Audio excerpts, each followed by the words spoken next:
ilatag muna natin yung konteksto nitong survey, no? Is this commission, why did you decide to conduct a survey in particular about the opinion of Filipinos regarding the impeachment of the Vice President? Yes. So yung aming survey na recently inilabas no ay isinagawa noong early February, particularly 10 to the 18th of February. So immediate aftermath ito nung impeachment no, yung House vote ng to impeach the Vice President Sara Duterte. Part ito ng aming regular na survey na we do quarterly, and the entire survey is non-commissioned no. So this is independent, this is we've completely funded no, the entire survey. The reason why we're doing this is part of our flagship research initiative sa WR Numero, yung Philippine Public Opinion Monitor, kung saan mini-measure namin yung socio-political attitudes ng mga kababayan natin on key issues, no, lalo na mga political issues. So aside from the impeachment questions, no, we've also asked them other questions kagaya ng kanilang preference sa darating na halalan, no, yung May 2025, at pati na din yung mga usaping may init na politika. Halimbawa, opinion nila sa 2025 budget at yung mga kritisismo ng mga iba't ibang grupo tungkol sa 2025 budget, pananaig ng mga political dynasty. So, umpisa lamang to na ito yung isa sa mga una naming inilabas na findings mula doon sa February survey, pero medyo mahaba yon na iba-ibang mga national issues. Okay. The answer to this next question might be obvious, pero kailangan ko tanongin, lalo pag binabasa ko yung mga komento ngayon dito sa ating programa as we as we continue the discussion dito. Maaga pa, no? May mga nagtatanong.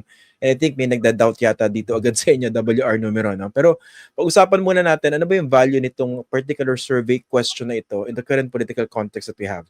Yung asking Filipinos whether they're in favor of or not sa impeachment ni VP Sara at kung dapat ba siya makonvict ng Senado. Yeah, kagaya ng I think kagaya ng pagme-measure ng public opinion on other key policy and political issues, no. Gusto nating malaman ano yung tingin ng mga kababayan natin sa isang mahalagang political development noon, yung impeachment procedure ni Vice President Sara, no. Kung inihalal ng taong bayan siya bilang Vice Presidente, no, ngayon na may chance, no, na siya ay maalis sa pwesto at dumaan sa isang paglilitis, hindi na lang chance yung dumaan sa paglilitis, talagang dadaan siya, question ng kailan mangyayari yung Senate trial, no, so dadaan siya sa paglilitis. So gusto nating malaman, and hindi lang naman ito isang beses na pagme-measure. Alam natin na natatagal, no, ng mga ilang buwan, ilang linggo yung impeachment process, particular yung Senate trial, no. Kaya I think una pa lamang ito. So maganda ding makita, no, paano magkakaroon ng pagbabago o hindi man doon sa public opinion kaugnay ng impeachment. Okay. Ito, Clive, alam mo, lagi kong tinatanong to sa lahat ng mga survey firms na ini-interview ko, including you, no, nung dating nag-interview na rin tayo. When it comes to impeachment, alam natin this is a very complicated process for a lot of people. And in fact, kunwari sa media, we're doing a lot of efforts to actually explain what the impeachment is all about and the process itself. So nung kinonduct nyo ba itong survey na ito, malinaw ba sa mga respondents kung nauunawaan nila yung proseso ng impeachment? Yes. So may mga meron tayong mga inintroduce din na mga tawag natin ay bahagi ng question, no, framing na mga framing na mga words, no, para masiguro natin na kapag tinanong natin yung mga kababayan natin tungkol sa impeachment, hindi siya mauuwi sa gusto ko ba si VP Sara o hindi ko ba gusto si VP Sara, no, kasi maaring mauwi doon, no. Kaya we took great care, no, doon sa pagpo-formulate ng mga questions natin, and of course we part ng inilabas namin ngayong araw na ito ay papaano namin itinanong. Kaya yun din yung isa sa mga mahalagang talakayin, no? Ano yung mismo mga katanungan na itinanong, no, at paano iyon nakaapekto sa paano sinasagot ng mga kababayan natin yung mismo mga katanungan. So halimbawa, may ilang kami mga katanungan, yung isa tungkol siya sa may sumasang-ayon ba sila o hindi sumasang-ayon sa desisyon ng Kamara. So binigay namin na yung araw kung saan inaprubahan ng mababang kapulungan ng Kongreso yung impeachment, no, at sinabi namin na mahigit 2 215 na mga kongresista natin yung lumagda doon sa impeachment, no?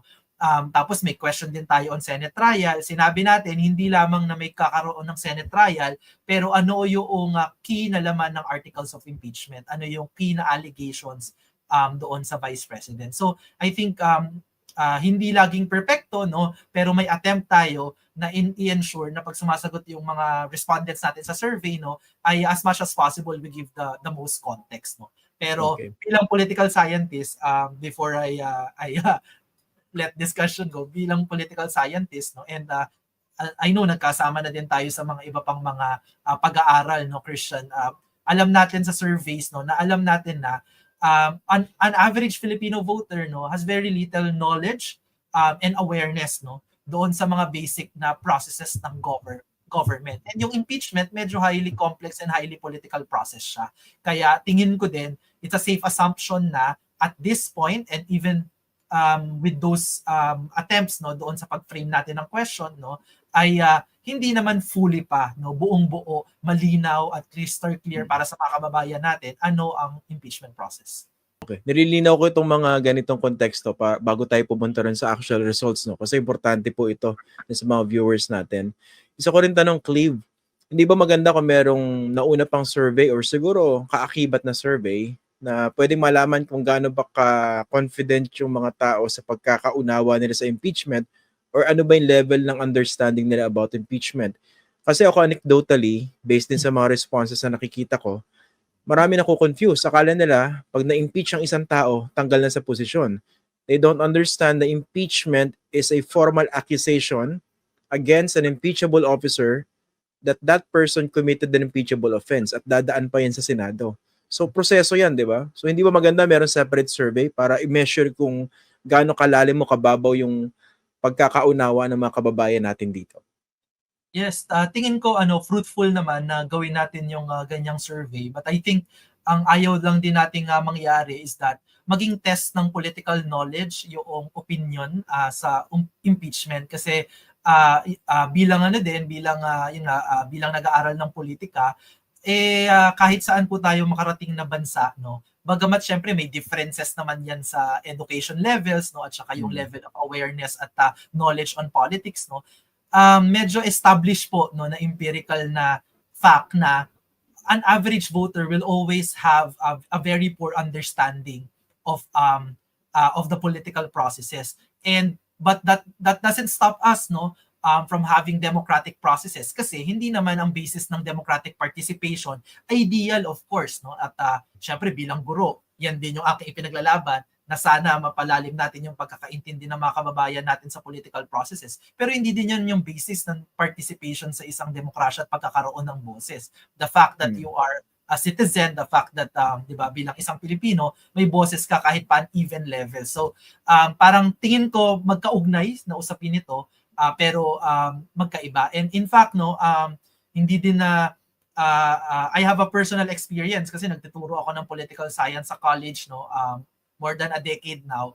And until now, kasama pa din sa tricky question para sa mga estudyante ko on a college level na political science yung major, yung impeachment, at lagi pa din silang nagkakamali. So I think naman, no, I think on that basis alone, no, alam natin na yung impeachment medyo talaga siya, no, tricky siya, no, kasi meron siyang stages ng process, no. So marami pa din kahit college level, no, na assumption natin mas mataas ang literacy at educational background, no, di pa din lubos na intindihan yung impeachment process. Totoo yan. Ganun din sa mga estudyante ko sa undergrad, college, political journalism or political reporting naman yung subject namin. Marami pa rin confused when it comes to impeachment. So I had to explain it over and over again. At mas komplikado pa lalo yung party list system. Anyway, gusto ko lang ilagay yan sa table, no, para luminaw yung ating discussion.